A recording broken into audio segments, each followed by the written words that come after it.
Welcome to All About the Game podcast in association with Clinched. You can download our podcast on all platforms every Friday. Clinched is a sports app that helps link clubs with coaches. If you were a coach in rugby, soccer or GAA and you are ready for your next role or your first role, download and sign up to Clinched app for free today. And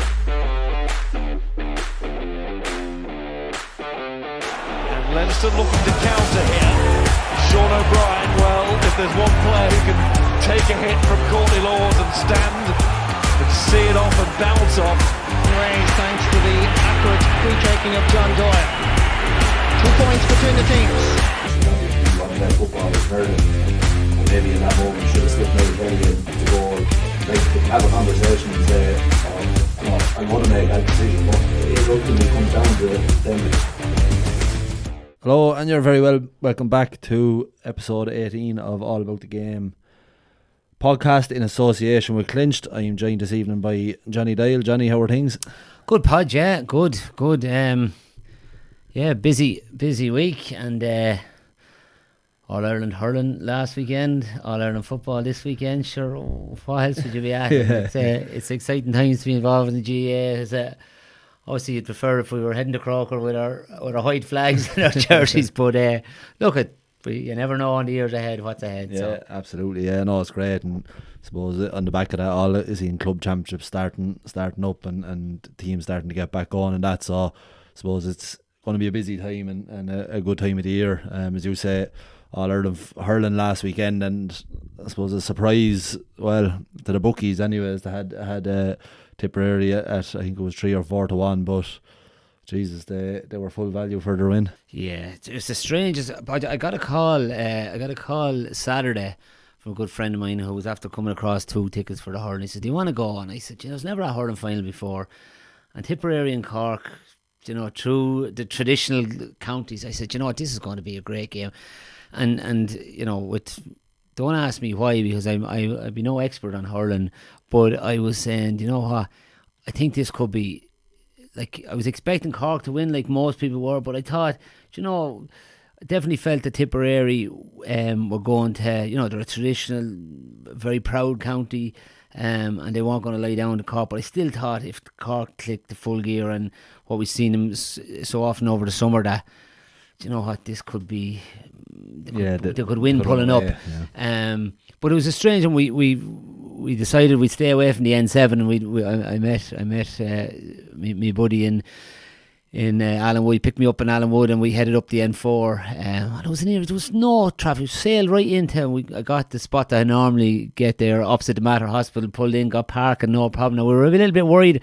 The machine had only taken up for 3 hours, so we said we'd make the effort, and we put in the full 3 hours, and thank God we didn't get clamped.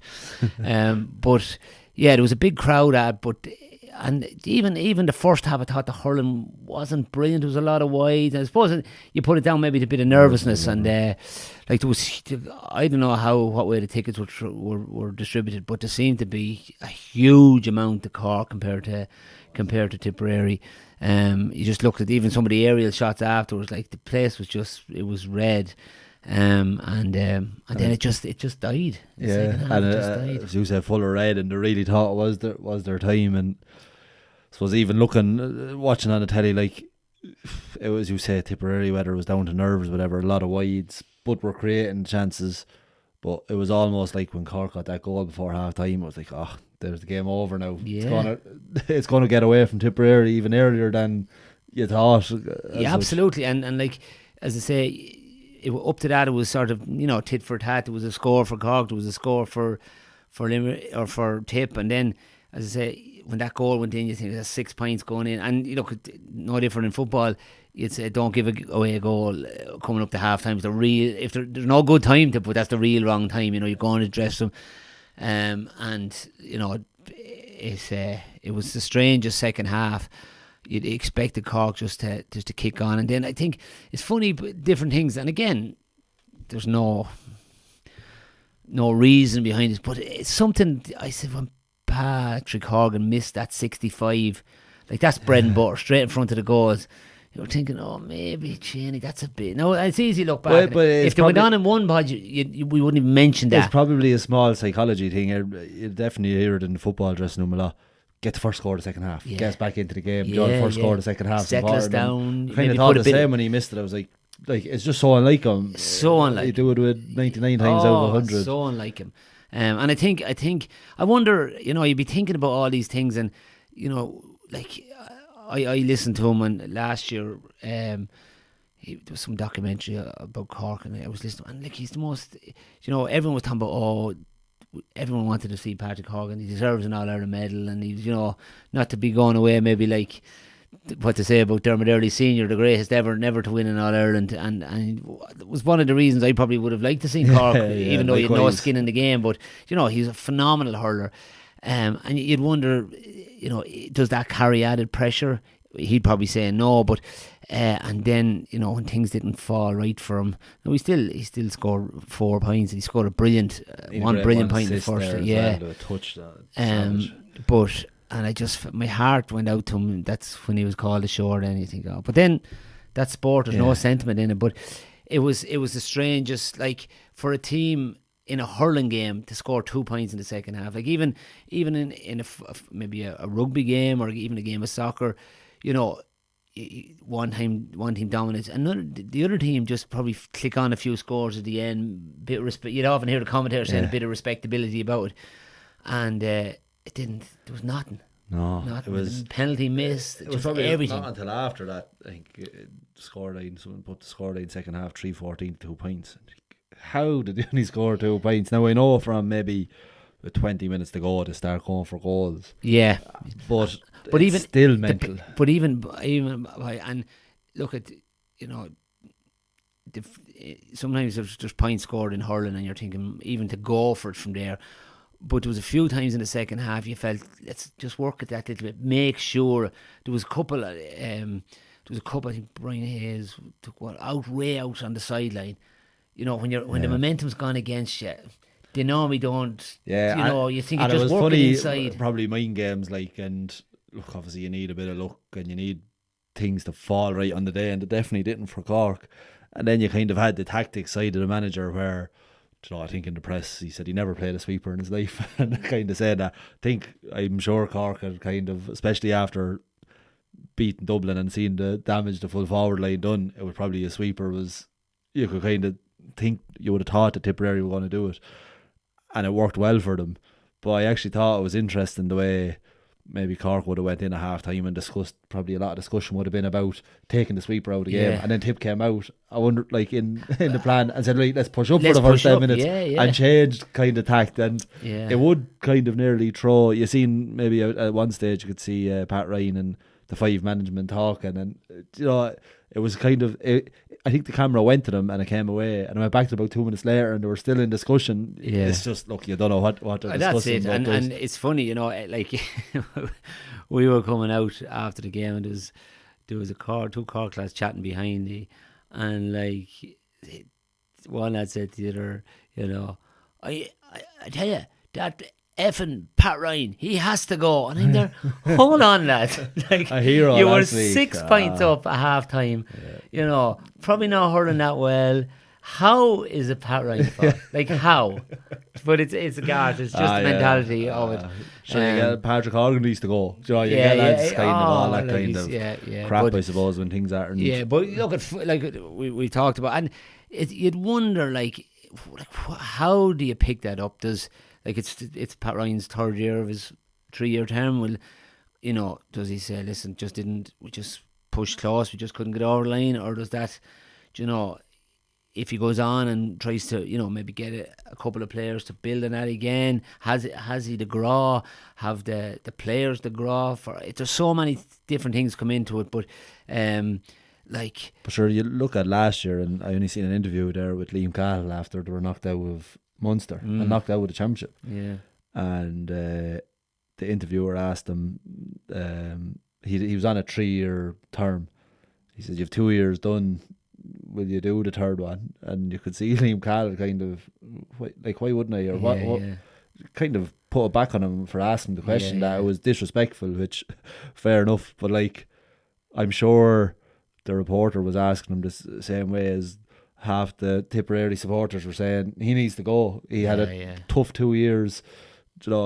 lads kind of giving out. But now he's But the that's greatest it. But manager ever at Tipperary. I think, and look, we've seen that so often in the past. I think once the people, the stakeholders are involved, obviously him as manager, his management team, the players, and then the county board. Once they're all are in the right space, like, you don't become a poor manager on the back of a poor defeat when nothing. Like, I mean, 4 times between the uprights and the crossbar, 4 or 5 times, like, it never happens in hurling. And like, you can and maybe the thing is to just draw a line in the sand and say, listen, just had one of those days and we just go again, because that's at the end of the day, Cork are going to go again. And they're still a serious hurling team. Absolutely, and but look at we've talked a lot about Cork, but you know, huge kudos to Tipperary. Like, you know, there's so many brilliant, like Ronan Maher at centre half back. He was just like he ruled the skies. He just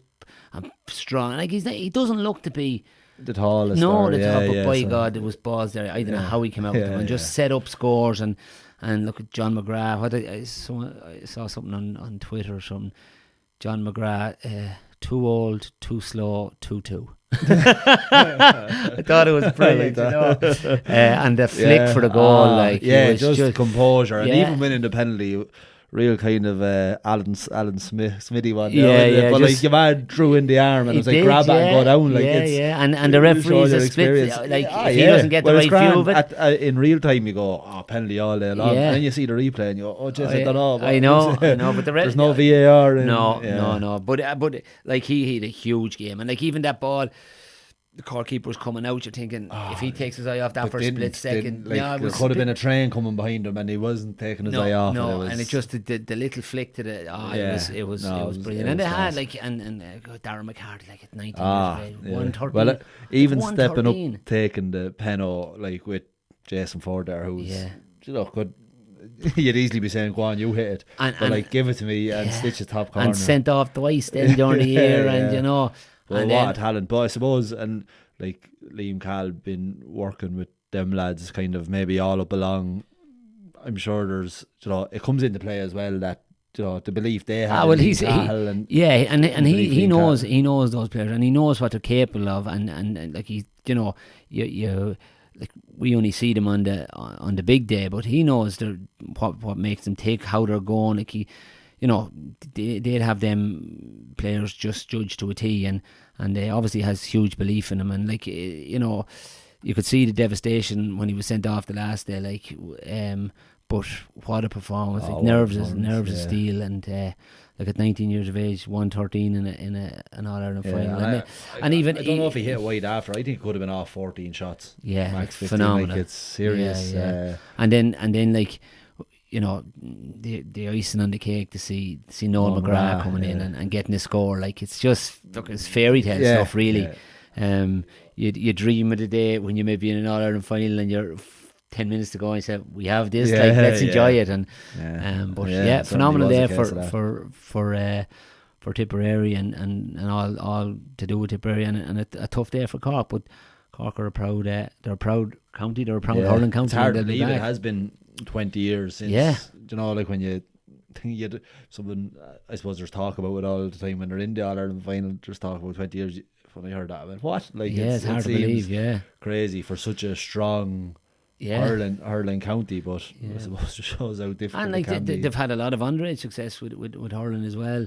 You know, so look at it's you just never know, and you know, the good thing as well, Podge, like, it's that underdog story again. Like, it's the, you know, is it the Greece 2004 or Leicester winning the Premiership? Like, you know, it's the Offaly 82 story. Like, that's the great thing about sport. There's always, no matter how much the odds are stacked against you, there is the chance and there is the hope, and if enough players buy into that and believe in that, and it's not always easy. It's easy to say believe when you're getting wins, but you know, like Cork beat Tipperary early in the year in the round robin by 15 points. That's a 30-point turnaround. Like, it's unheard of. So, you know, but that's the great thing about sport, and that's what keeps you enthralled for so long, you know. But a brilliant day out, all around. Looked like good celebrations down there, and even had Sharlene Mawdsley out sprinting there. Well, no, just I think it was I don't know who it was. Was it one of the Tipperary lads? I'm not sure, but it's a while since he sprinted. It's, especially she went out by him like he was stopped. It looked like he wasn't moving at all. Yeah, it was like I think it was an ex-player, wasn't it? It was, yeah, but I won't talk. I won't. It's not Bubble. They had him Bubble. It wasn't Bubbles Dwyer, no, but O'Mara it was O'Mara, Buddy O'Mara, something like that. Anyway, she took off anyway. She got out past them. Yeah. I know. I'm sure it'll be set. Actually, I think the Tipperary hurling championship starts next weekend because they play. I think they play West. Do they play? I think they're split. South or something. Yeah, I think it is split. So I think the hurling championship is starting next week down there. So there'll be no rest for the weekend. But no. I'm sure they're all club players. I'm sure they're all out anyway celebrating. It's not just you have to celebrate those. Yeah, when you get I know it was huge. Yeah. I suppose we'll just touch slightly on the Lions beating Australia. We had spoke about it last week. It's a funny one. I watched the game the other morning from a GA point of view. I was looking at it and I was thinking, like, Australia aren't going that well. Fiji ran them close in a warm up game, and they just don't seem to be the force of old. It's probably, I'm sure it'll turn again, but New Zealand and South Africa seem to be the two stronger teams in the southern hemisphere. But it was just watching the Lions against the other day. It looked like they were going to whack them at the start, and Australia came back into a bit. But it's almost like you've been nearly thinking, why don't they put New Zealand, South Africa and Australia together then and play them and make it equal? Like, I know the North versus the South. It's a big one, and I'm sure it's probably more. Look, it's for any Lions player that plays them. It's I suppose Sean talked about. It's the one of the ultimate kind of things to make that, and you're playing with the cream of the crop. But it maybe just compared to other tests because it is hard to go down there and win. But it looks like one that Lions should win and should kind of maybe win comfortably. Now, they haven't impressed against any of the challenge matches as such. They were playing yesterday against, I think it was the Pacific and First Nation. Seen that Christian Beale, or is it Beale, playing at 10, and he's as old as you. Oh, Jenny. But again, they just it was the kind of fringe players. But again, they just struggled. I think it was 27-19 against Australia and 24-19 yesterday. They don't look like they've hit their real stride yet, even though they're a few games in. But I don't know whether it's kind of, maybe sometimes players click when they come together, and sometimes I'm sure you'd maybe played Leinster provinces. You click with players, and other times it can be harder to. It just doesn't happen. Yeah, I suppose. Look, it's a hard one to know. Here we are talking about, and you will probably have a GA ahead of me, and I know it's often been talked about on nationally about the rugby side of the house. Like if England were due to play Australia in a rugby quarter final or World Cup quarter final, you'd be saying, they'll surely beat them, or they'll be thereabouts, and then we'll throw Ireland, France, or Ireland, Scotland and Wales in. Surely we'll beat them. But then you can only play 15, and there's you could take someone out and put someone in, and it won't weaken the team, it mightn't strengthen the team. So there's all that. But certainly, I think. I read somewhere where rugby union in Australia probably isn't as strong because of the other sport as well. There's obviously their own Australian rules, and then rugby league is huge, and obviously the soccer there wouldn't be as big. So maybe it's just one of those things that they probably aren't as strong as they once were. But look, I expected, and again, with no real, don't ask me why I expected, but I did expect the Lions to win and win comfortably, and I only saw bits and pieces of it. And as I said, there's a lot more highly educated people around the game of rugby that could tell you why maybe things didn't go as well. But 8 Irish lads, I think, on the start, which hasn't been done before. So it's positive. And we had a bit of it's great. Like the likes of Tyke Furlong and these boys, it's they're you'd think those guys, even though Tyke Furlong's is a seasoned campaigner now at this stage, but to see those guys leading the lines, it looks good for Ireland. Yeah. But look, it's interesting, and like the other side of me thinking is like the money that's been spent on like on the rugby out there. It's just huge, I'd say, and like even for obviously, you know, Sean would have spoke about a good bit, like people when he went, people from Carlow, neighbours, family going out. But I know people that head out there just to follow the lines and yeah, absolutely, yeah, just nobody or anything, but just head off. And I suppose it's a trip for lifetime too. But yeah, it's a strange one. it is. Yeah, It's not in our DNA, you see. Yeah, no, maybe that's it. Yeah, and as I said, just the game just seemed a bit flat the other day.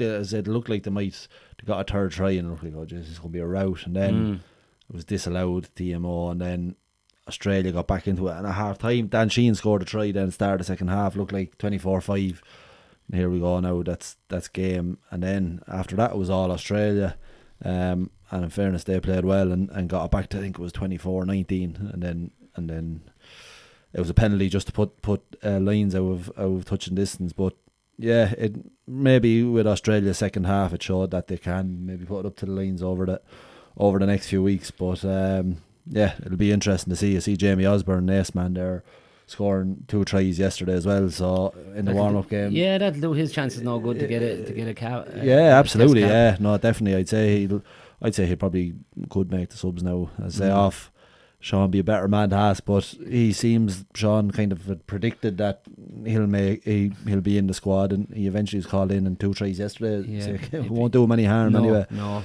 but again, look, as we spoke about the hurling, like, you know, there's sometimes nothing brings a team together than people tell them that they won't have a chance. And look, at the next test is going to be very interesting if they can, like, they will feel they can build on that, and they'll look at areas that they feel they can get at the lines, and I know it'll be vice versa. So it's still interesting, I suppose. Rather, it probably leaves it more interesting than if the Lions did go out and maybe put 20 or 30 points on them, and maybe the interest would fizzle out then. But you know, they'll feel that they've something to offer the Lions, and they won't go down without a fight. Definitely, you know? yeah. I was just seeing one of the players there yesterday as well, Graham. He's a Scottish, but he was called out late. He came out last week and done a bad injury, got a try, done a bad injury, and heading for home now. He's on a flight on the way home. It's a hard one on him.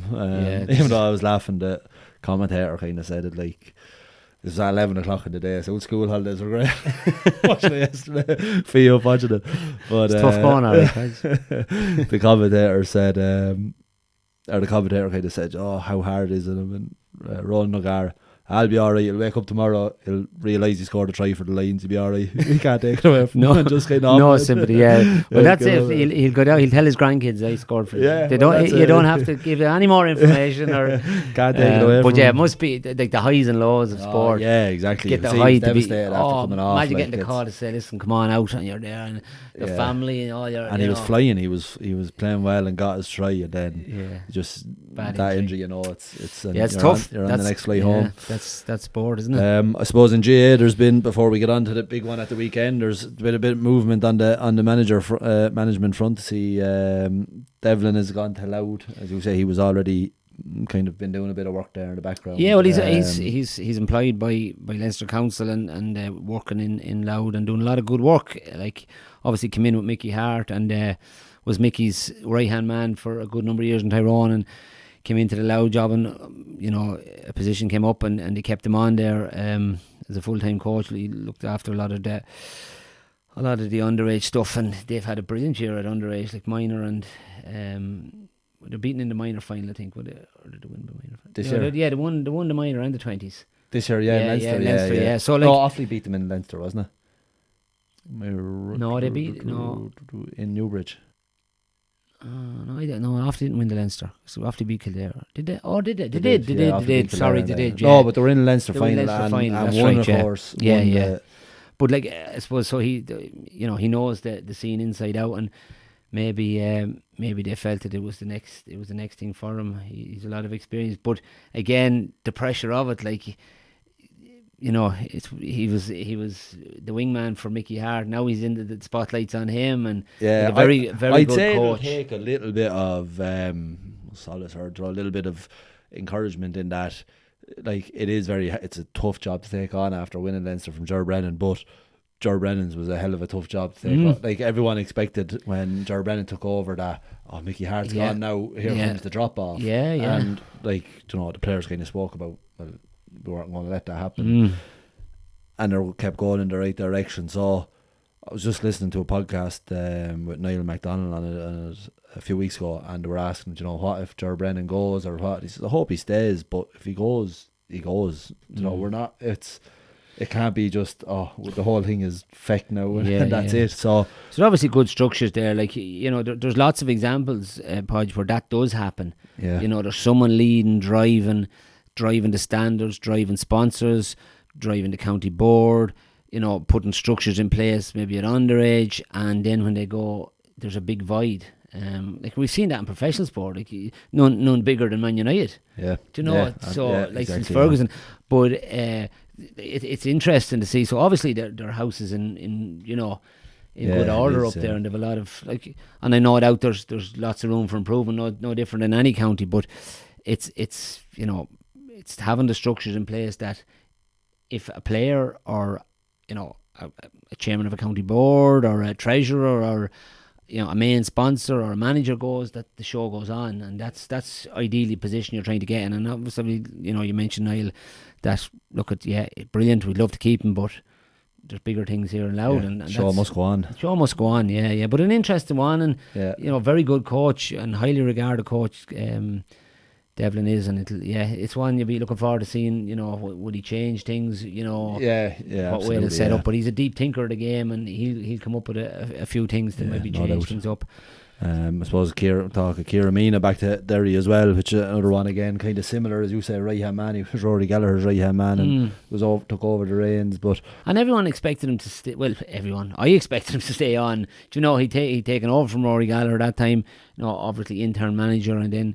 You know, they had them going, you know, reasonably well. Did they get to a semi-final, I think, maybe? Or it did continue kind of, as you say, it was a difficult time for them, but they seemed to kind of continue with the same game plan and kind of same, I'd say not a whole lot change from, you know, internally in terms of the way they were playing or style of play or training, but for whatever reason, but obviously maybe feels it's the right time now to return. And well, you look at it's hard to know what goes on. Like, I mean, maybe they didn't want maybe players didn't want him to go, or maybe county board didn't want him to go, but maybe he had other things and said, listen lads, I need a bit of time away, but I'll come back. You just don't know what happens. But it is an interesting one, and he knows the players, he knows the structures, he knows, you know, how the county board work on all the moving parts. So like, he's not coming in a bit like Devlin in Louth. He knows the scene inside out, you know, which is an advantage. It is, you're absolutely, not starting. You're not starting from scratch and spending a year or two finding out who's who and who's the go-to. And Derry people. are, in fairness, like they're a good side. Like to be disappointed with their last year or two, but like they're losing games, they're right in them, and they just seem in the last 5 or 10 minutes that, you know, it's not a bit falling apart on them. But you know, other teams getting on top, but they're competitive. Like they looked like who was the game in Galway? They looked like they had that in the bag and ended up drawing it, and like they're a good side. Yeah, they are, and you just feel that like they've massive. There's some, Brendan Rodgers, and they're underage 20s the last few years have been strong. I know they've probably thought they maybe underachieved at that level, because they seem to have really strong teams coming through. So certainly, but again, it's you just don't know. Like if they can bring 2 or 3 young lads in that with the right attitude and the right, you know, willing to push to another level again, they can energise the group that are there. Tipperary, yeah, absolutely. You know, but sometimes I read and I think it was RT had an interesting article on. I must send it over to you, Podge, but it's talking about that whole underage and the I suppose the mountain you have to climb to make it from county minor to senior, and they use Carol something wrote that. It's Carol Dillon, I think, wrote the article, but it went through that Kerry 5 in a row minor team, or 4 in a row that won, and like the percentage of them that got through was minuscule. Like it's so small. So we can build too much into, and there's certain reasons why, and then there's other reasons, you know, you don't, for whatever reason, they just don't do it. And it's interesting. It got me thinking about, you know, even Kildare, like so you take Davy Burke's team that won the All Ireland in 18. Yeah. You know, like phenomenal. That was a huge achievement for Davy and his team. Huge achievement. We started the Tailteann Cup, and all them boys are 26, 27 years of age, coming up to their prime. Not one of that team started in the Tailteann Cup. Right. Yeah. So it's amazing. You can say. Where I think who may. I don't know, it was Conor Loftus, Ryan O'Donoghue who was on that team. They did pluck a few, but I think Jordan Flynn. I think maybe Enda Hessian was knocking around. Right, okay. So they but like it like I know it doesn't always. No, it doesn't mean. And we like everywhere you go. Oh, what's wrong, Kildare? You know, they've huge success and they're all underage, but that's only the starting point. Yeah. People think that's the end point. Do you know? And it's. You know, you need to just it's bridging that gap and then, you know, there was a lot of stuff on it. We know that the development squad system you've been involved in. I'm involved in it every day, and you're always looking: are we doing things right? Could we do more? Could we do less? Should we do less? You know, I think for the amount of football our lads are getting, and I know we're going off on a different tangent now, but you know, like. There's this thing of, you know, video analysis, you know, nutrition, S&C, you know, by the time lads get there, after just enough of it. Yeah. Like you do have to go back. And it's funny, I was going into Crow Park, and by chance I met Davy Russell. Now I had a great chat with Davy. I went in college with Davy, so I know him a good few years, and he was talking about even the horse racing game when he was jockeying. He said, you know, he was going through it, and it was race after race after race, and he actually had to pull himself back and say, why am I doing this? He actually had to say to himself, the reason I got up at a horse originally was I enjoyed it, and I had to pull myself, strip it all back and say, am I enjoying this? And he said, then I kicked on. You know, it's funny what was going through, and I know even toward, you know, we were in. You were pushing, and when I was captain of the team for a few years under Ciarán that time, and I was looking at this, like, what can he do? And then I remember Ciarán said to me, you worry about you. Do you know, and I had to remind myself, I want to enjoy this. Because everything was starting to annoy me. Well, and then it becomes a pressure element, and everything, as you say, there's so much, like, I suppose it's like when you used to be, if you were Kildare training, you were playing a game and you'd kick a wide at the end of training, you go home and you'd be thick with yourself over, and something that so trivial. I remember we were out in Portugal at a training camp, and at just right at the end of it was always matches. I got a ball and I was marking Damo Hendy, and I kicked it, just barely went wide. I was so thick with myself. We were doing the video analysis then, and Geezer actually pointed out my movement for once. But he said movement, whatever, and then whatever, I won the ball, and then he goes, and over the bar. He just turned around and that went over the bar, got shot off. I was thinking, I nearly couldn't sleep last night, worried, thinking now we'd be thinking, you know, I missed the shot, but it didn't really even, you know, it's just funny, but it can consume you. Like, why does anyone start playing? You want to enjoy it? Why do you dream of playing with Kildare? Say, the big days, and like. And it's getting that balance point. Like you do have to push it out, and you do have to try be the best you can be, and you do have, but like even in within squad, like the pressure even from parents, the pressure from clubs. Like I'd see maybe, you know, we'd head down to play under 16, maybe play a match and play a meet, or you could win or lose, but it'd be up on. Maybe two, if we had a Woodline on it, the club will put it up. Oh, well done to Johnny Dial, they made it. And I thought, oh, please don't do that. Just leave them alone. Don't be making. And then you're thinking, oh, I'm on the county team, and you're just developing, and it could go either way. And there's another lad out there that's not on it, is as good as you, because we have a huge. And you're trying to develop them. Like, I'd have parents come up to me and saying, oh, you know, little Johnny, he wasn't great. No.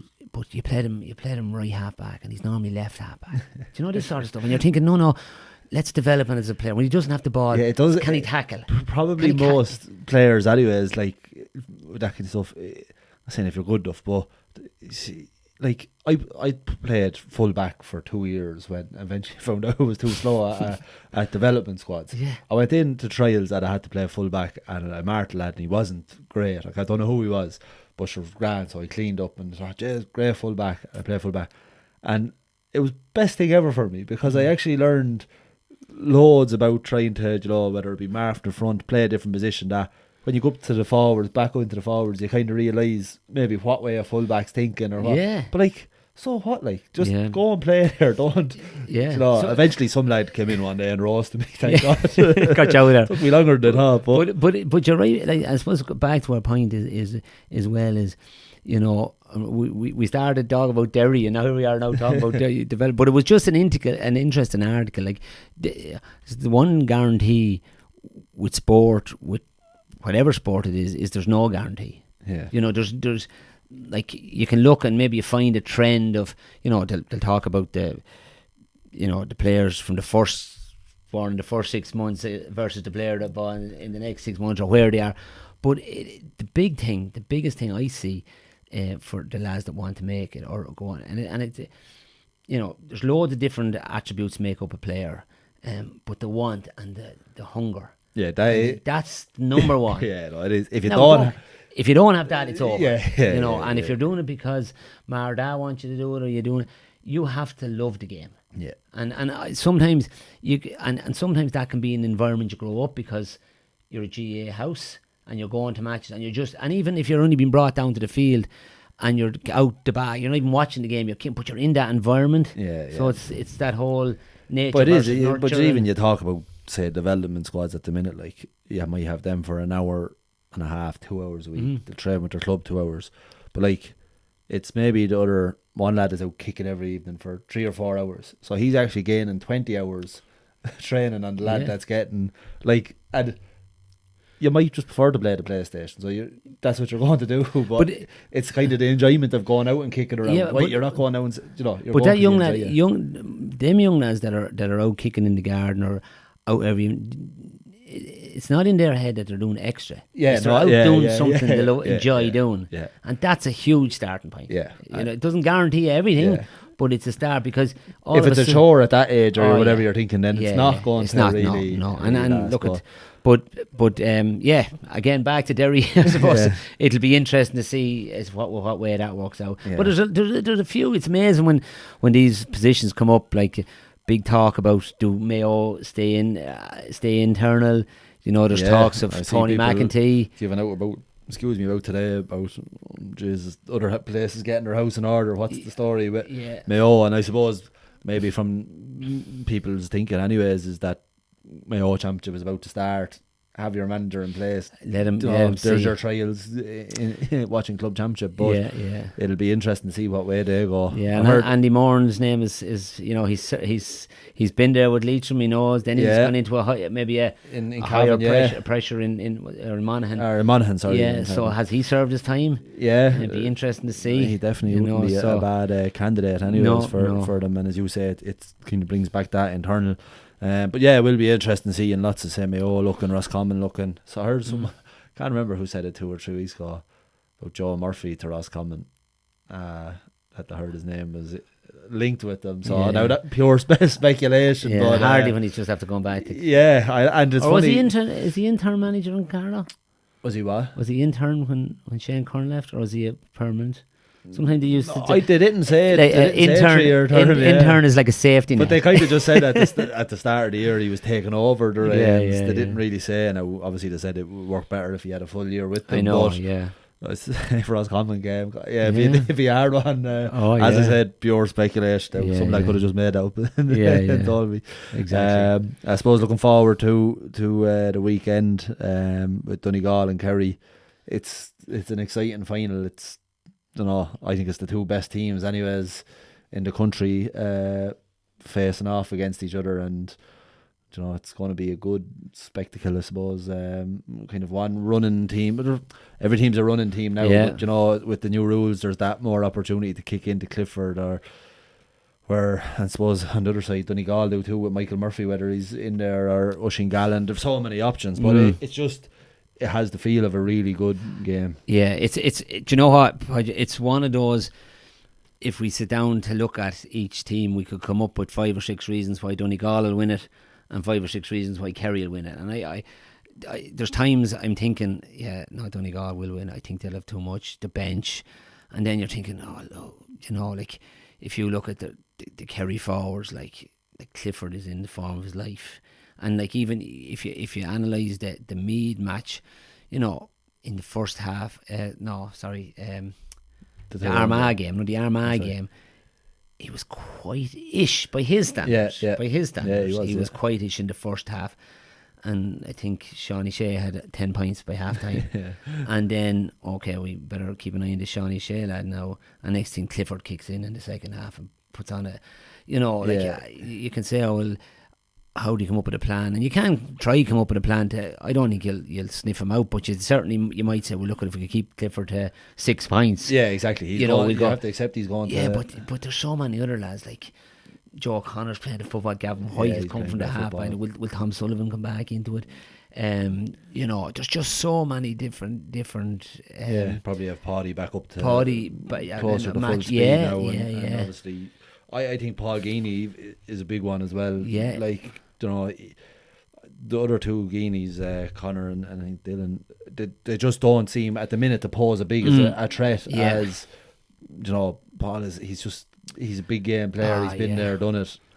He's another big threat. He is, yeah. And again, there's lots of times you can say, so smart. we haven't quite. And next thing, bang, like the Dublin, they were beaten in whatever it was 20. Was it last? Anyway, the last one they were beaten. Like Clifford comes in along the end line and just puts a lovely ball into him. He's still a lot of work to do. He's just that composure. Yeah, he puts it in the net. Class footballer. Yeah. And as you say, on the big days, he normally delivers for them. But again, will Jack O'Connor start him? Will he leave him come on? Like obviously, you know, Killian Spillan's another one coming in off the bench. Guaranteed a point or two. Oh, absolutely. Yeah. You know, so it's intriguing. It's just, it has everything, and I just hope it lives up to the final we think it has the potential to be, and I'm really looking forward to it. As you said, Joe O'Connor just seems in massive form. Huge man, form. The match last day, I was up at the Armagh game that day as well, and he's just an engine on him. Oh, and so powerful. He run the length of the pitch, and he's running back as hard as he went forward. He just gets around, and he's really, really in good form. Mm-hmm. But and again, who, you know, like Kerry will, and no different than Donegal, I would imagine they'll, like, you can't abandon your own game, even though there's certain areas you'll go after on the Kerry side, and like vice versa. Like, you know, like Michael Langan has put in a phenomenal year. Like he's 4 points the last day. He's kicking some scores. Like, who's going to pick up him? And he's really like he's massively. He's, I don't know what he is, maybe 6'5", but like he can shift his feet. For the goal he scored, not the last day, the game before in the quarter final. Like, quick step around on the full back, like good defenders, like, and to shift his feet and bury it in top corner. He's another one again. He's in top form, like, and like the pace, like that pace to have Ryan McHugh, Kieran Moore, Padder Morgan, you know, and then like they just have quality all over the field, and you know, if they click in and you know, maybe Kerry are a little bit below par. Yeah, I fancy Donegal. I'm usually wrong, so I fancy Kerry, and I'm usually wrong, so it'll surely be a draw. But I will. There's so many good contests that there's going to be all over the pitch. Like, as you say, like Gavin White that day against Armagh was incredible as well. The pace that he has, you know, coming from deep. You know, they just like Brian O'Bigley Foley as well is playing full back line so quick. Brian O'Bigley. Like Poddy was added so much that day against Armagh. Probably brings David into the game more, and probably have that, I suppose, connection even on the pitch. But yeah, and like then you look at Donegal, but if you look at benches, as you said, does he need maybe Paul Geaney to come off at Killian Spillan? The other side you're going to have McRearty. You know, you could go through McGee.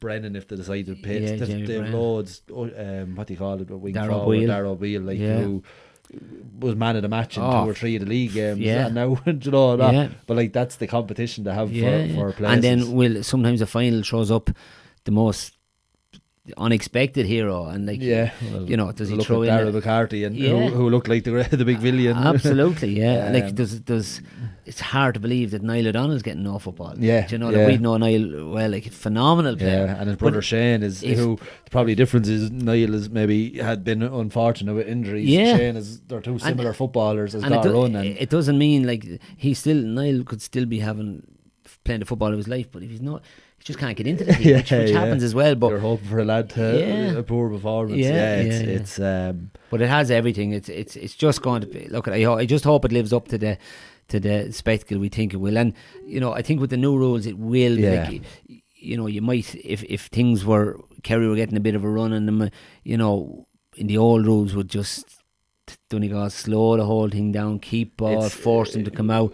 It's a little bit trickier to do that with the new rules. Yeah, but sure, it's funny, like when the rules come out and all along, we're all very quick to be negative and go, oh, that rule is brutal. Or, Jesus, but football has been brilliant this year. Like, it's like seeing them that they're able to kick the ball into Clifford and get into them one-on-one situations, or just it's evolved it so much. As you said, if Donegal or Kerry go 7 points up at the weekend, you're going, so what? Like, it's still a game on here. And you see, before you'd even find when a team does attack and maybe they get turned over to kick a bad wide, there's nearly not the same, I suppose, regret, for want of a better word, in, because they feel, well, this kick-out's probably going to go 50-50 and we have a great chance of getting it again. Now that's another area that's going to be intriguing. Patton Whale is like, what a kick-out, jeez, and nearly kicked the length of the pitch, but his short ones have been a little bit dodgy. He got caught the last Monaghan, even last day a few over the line. And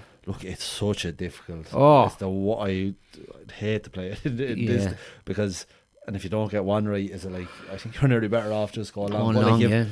You only have a small space to hit, but it needs to get there. And Kerry have been pressing. If you watch Kerry last game, they're really pressing. Sure, even against Armagh. But as Morgan, the option to go out over the press. That's when the other side. Murphy and these goes guys. long, he has that option. Because he's 3 steps back and he's putting in the far 65. Like some boot on him. So it's it has. Shane Ryan likewise. He actually went a lot of the time again. Just looking at the last day and the Armagh match, that kind of short one into the left. Or into, say, to his left, going into that pocket, even if it's the corner back, they take chances on it. They got caught. He got caught once in the Armagh game, but it's risk and reward and all that. I suppose how vital it is to keep possession. But you go along and you get clean 2 or 3 times, you're really kind of going. On. It's nearly a guaranteed score when you go. We saw it in the Kerry Armagh match, like with Ethan Rafferty. Up there with the best keepers, and they just couldn't get Couldn't get as you said, that Kerry press was really good. I think they kicked 13 or 12 or 13 points in a row. Like, this is against Armagh, it's unheard of. So there's just so many different things, and it's hopefully it lives up to it. And of course, a shout out for Sharsy's man, Brendan Brolly. Some going. Fair play. He's a good man, and we wish him the best of luck. In fairness to him, he's had like a quick, I remember him, star referee in 12 or 13 years ago. That's probably, he went up to the right. Like, he did, he's a good ref. He's consistent. Any games I watched, he's never really the talking point after a game, which is always it's always a good sign. It's always a good sign. And he's built a good team around him. Like, they're the same, like Johnny Farrell there from Rathangan and David Cody, Lee Moore, Paddy McDermott was in and out. He's a team built there. From Nerney there is he's there the whole time. We're playing him in the challenge on Saturday. They're trying to get it earlier. I think he's something about this. It's so he's it's good for, and you know what, it's good for, it's particularly, look at any camp, but particularly in Kildare, not even for aspiring referees, like to be able to see, well, there is a pathway here for. Look at, Brendan started the same as anyone else learning the rules. I'm sure if we got him in here, he'd tell us a load of different matches. Oh, jeez, I got that badly wrong. But that's part of your learning. And, we wish him the best of luck anyway, and hopefully he'll be all goes well. It was something actually as well. I was just thinking about last week. Like, you'd never think about it. Say, I was thinking, say the players, like, you're so nervous, like, and whatever referee throws in the ball, but I was like, it's not vital for a ref. I'm sure he's very nervous as well. I'd say it's worse, because at least when you're not on your own, when you're a player, you've a lot of he's on his own. Now he's obviously good. Has the lads around him, I know, but it's if he makes a decision. Or actually, I wouldn't do it for no man's money, the ref, because you could give a free, and then you go, maybe it wasn't a free. And he has to give it then. There's no going back. Once you decide, there's no replay, or don't rule out him being the new Tommy Howard, the equaliser. Tommy refereed Dublin and Meath in '91 3 or 4 times. He got to go at. So I wouldn't rule out a replay for this one. Either would I. Either would I. Is it extra time or No, I think final. it is replay. I think finals Is it replay. replay? Yeah. I could have that wrong, no, but I think finals are replays, Yeah. and rightly so. Yeah, no, Yeah, yeah, rightly so, yeah. absolutely. No, it'll be definitely interesting to see, and we'll be back next week to have a break it all down and have a So good you're chat going about Donegal? it. I think Donegal. Well, I can go Kerry. I won't And, care, right? So Sure to be a draw. draw for this. Sure to be a draw. Yeah, So exactly. quickly before we go, highlight and low light of the week. Well, I'm gonna I'll go with my low light. I was flicking through social media and Joe Brolly comes up and he does a podcast with Dion Fanning, and he was talking about the hurling, and he paints a lovely picture and uses all the big words that Joe is able to use, whether they're to say into the right context, I'm not sure, but more educated people than me to know that. But someone had compared Mayo to Cork, Mayo footballers to Cork, and he could tell us why it wasn't. But in the heel of the hunt it was Dunlog's fault for the strike, whatever that is. Was it 20 years ago? So Cork have never recovered. Now, I'm sure there's a lot of people was delighted with that. Even maybe a few in Cork were delighted with it. And then I was thinking, well, I didn't watch the end of it. I just turned it off, to be honest with you. So that was my low light. And he blamed the manager as well. And then, but apparently Sean Og regrets it, and he became the great Sean Og, because he had the same opinion as Joe Brolly. So he's great now. So that's my moan of the week, or low light. And the highlight of the week is Noel McGrath. Like, to go through what he did, and 10 years ago, and I know Don Logs pointed out during commentary, I saw a bit of it after, but I'm sure to get the news he did 10 years ago, what he had to go through, and to see the joy, picked up his 4th All-Ireland medal, I think. Yeah. And his son out with him, poking around. It must be... Real. That's the purest, the best of sport. So a big shout out for him. One other interesting thing, Podge, and again, there were Anthony Daly, who I love listening to Anthony Daly. I met him a few times. Great character, great GA man, great hurling man. But he made the point, I don't know whether you picked up on it at half time, and again, I only saw it afterwards, where he made some point, and just at the arc, and he says, anyway, I don't know what that football arc's doing on the pitch and all.